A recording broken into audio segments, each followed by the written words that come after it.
Hi, my name's Oliver Scotthorne. We're here today at the mega Hallcroft Fisheries near Retford. It's home of some massive carp. I'm going to go talk to you today about margin fishing, my tactics, my baits, what I do and what I use to target these big carp, especially when it's late on in the evening like it is today. Right, we're all set up. I'm just going to start plumbing up and I'm going to talk to you about what I'm looking for and whereabouts I'm going to target in my peg when I draw an end or I've got a little bit of room on a match.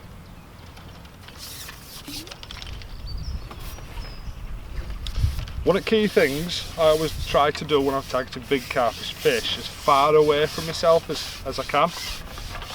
Today is only 9 metres, but I'm just going probably a metre past the platform, what's on the next peg.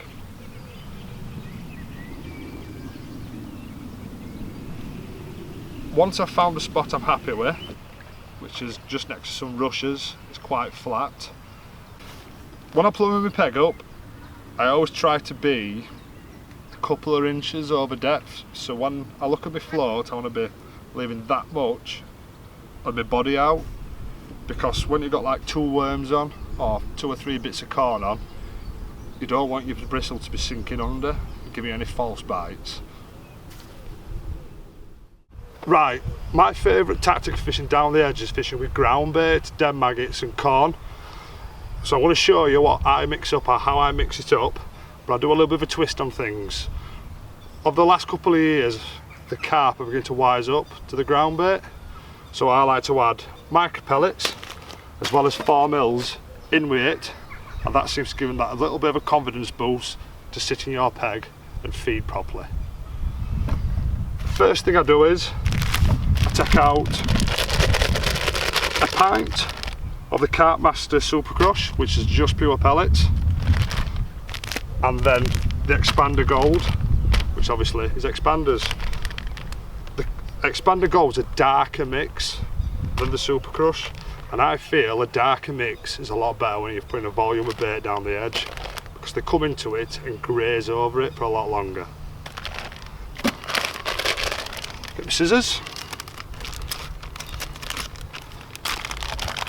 So all I do is get a pint bait tub, take out a pint, put that in, put that out there.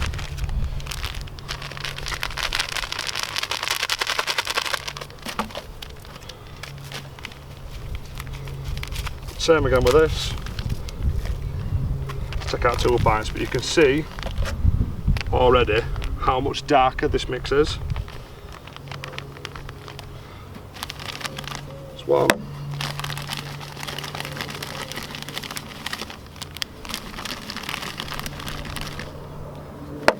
That's 2. The reason why I measure out how much I'm going to use is so I don't waste that much ground bait. So now I've got this left for a later session. Just get it to mix up dry, and then all I do is add a little bit this time and bring it round.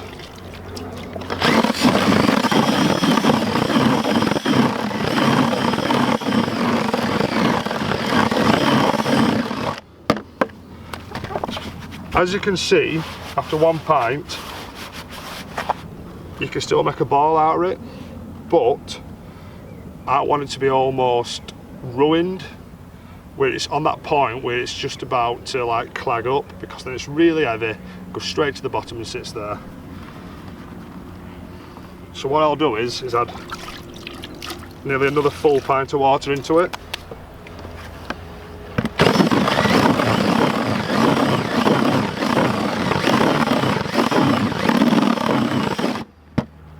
Touch more.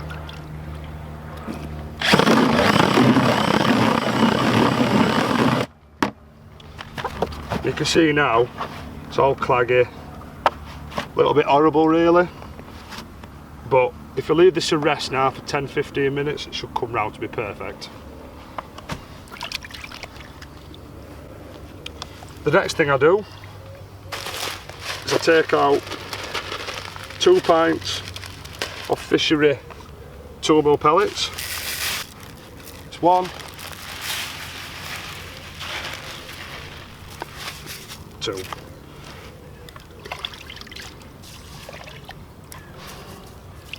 I fully cover them in water and I'll leave them for probably 5 minutes.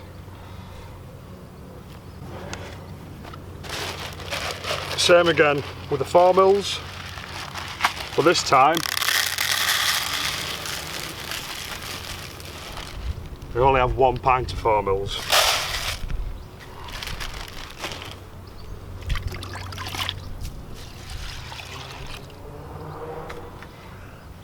With the 4 mils though, I only leave them for a minute or 2 minutes at the most because I want them to be hard still, not soft. Because I feel when the carp come in your peg, these 4 mils keeps the bigger stamp there. I've left my 4 mils in now for a minute. As you can see, they can stick together, but they're still a hard pellet. So take your water straight off them.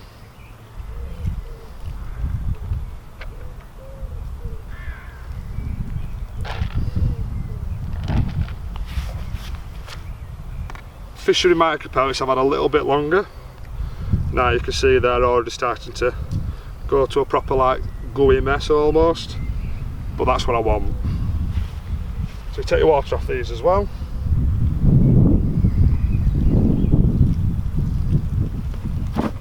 Now I'm going to come back to my ground bait. As you can see, it's still all stuck together. Just grab your drill or shove it through a whisk.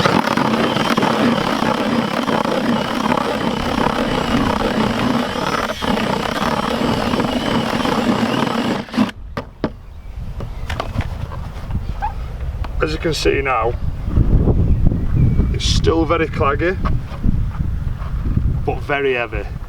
So when I pop this ground bait in, it's going to go straight to the bottom and stay on the bottom. Once I'm at this stage, only thing I do is this.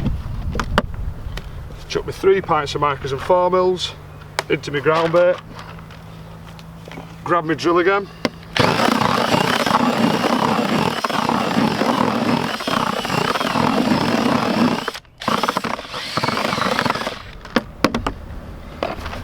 and give another whisk round. If you look through it, you can see that in your ground bait there's micros, there's 4 mils. There's a lot of particles there to keep them carp in your peg for a lot longer.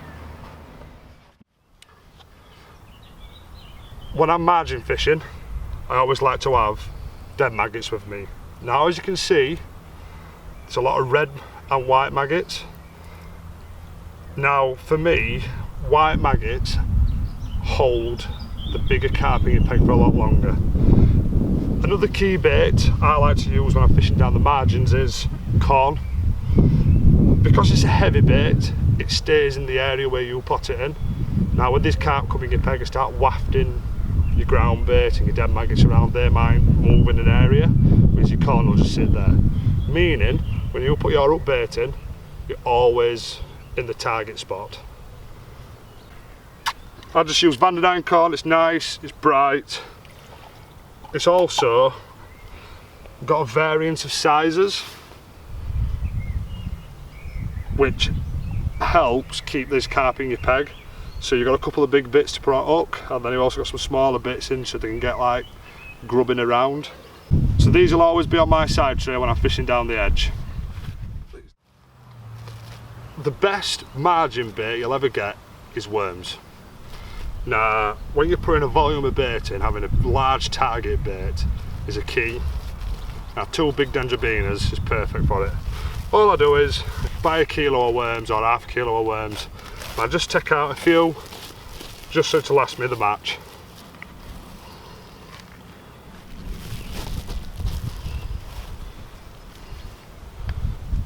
Then I can pick out what I want, they'll all congeal together and I'll just be able to flip them over and that's it. Another key thing I do is I put them in a pot, just to speed you up a little bit, because you might only have half an hour, 45 minutes of the golden time where you're catching down the margins. So you just want to be a little bit quicker baiting up. So I'll always have a little pot full of them, that's all. When it gets to the last couple hours of a match and you're beginning to feed your margin line, I do it a little bit different to what probably most anglers do it. I like to feed a lot at once. So what I'll do is, I'll put 7 pots full in with an handful of corn, a couple of handfuls of corn, a big handful of dead maggots, and then I'll just top it up off the top with ground bait.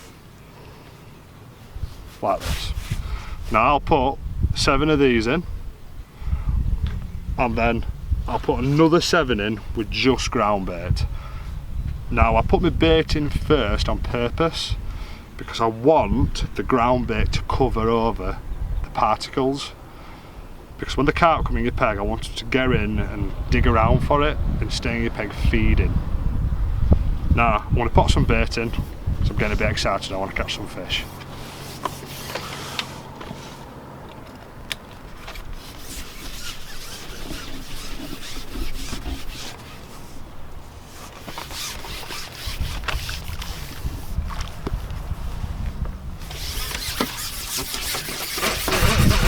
When I'm feeding my margin, I'm not particularly trying to sneak it in. I want to make a lot of noise. I want to make the carp think that somebody's going home and we've got a free meal.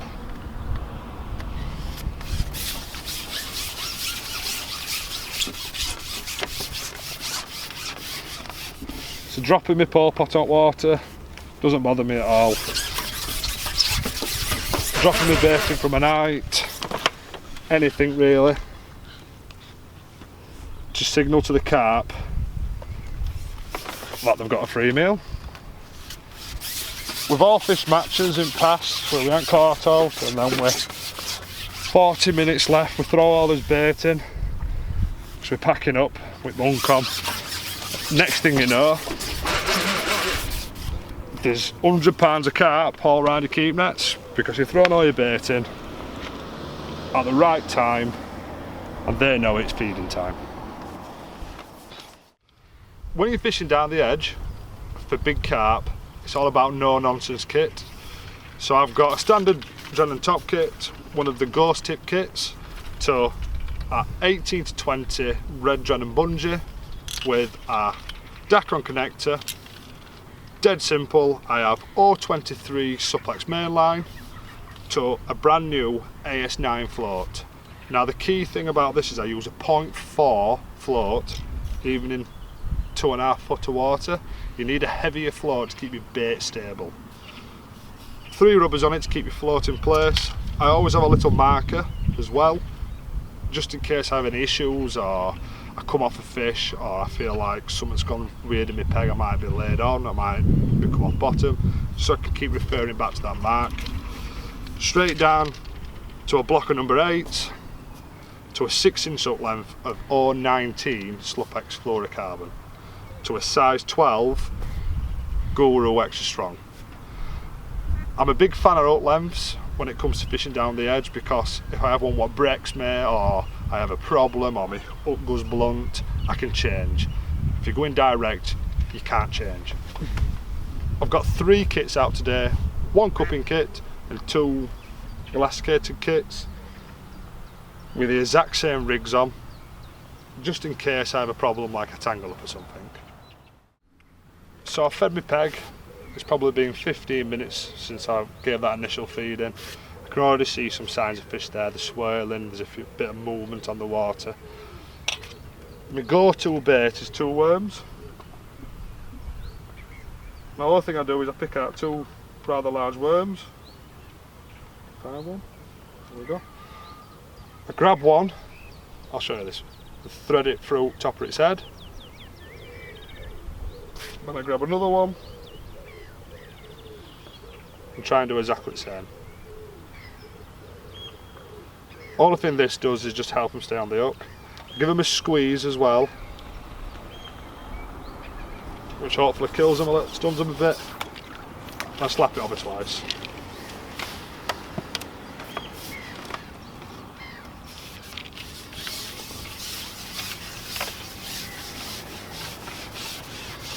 Once you ship out and you're comfy, best thing to do is hold your rig out the water and let everything settle, and then lower it in.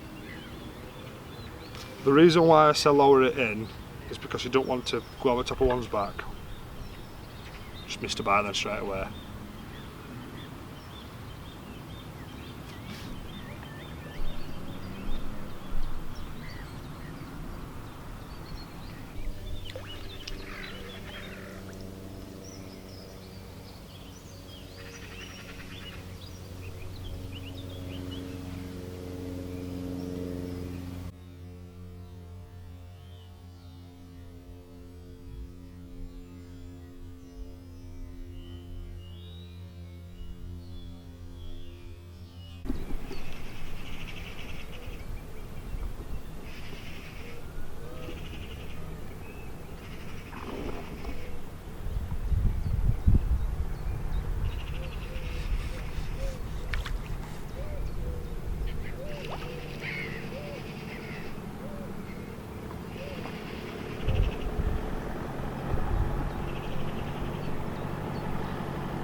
This is the last fish of the night.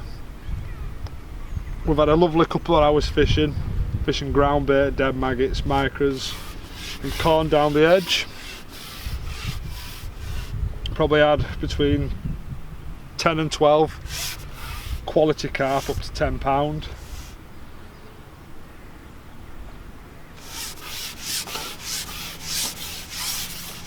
I think the key thing is when you're fishing down the edge is to regulate your feed all the time. Obviously put a lot in at the start and then decide then whether to top up with particles or top up with just ground bait. If you can work that out, that's when you can get the most out of your peg.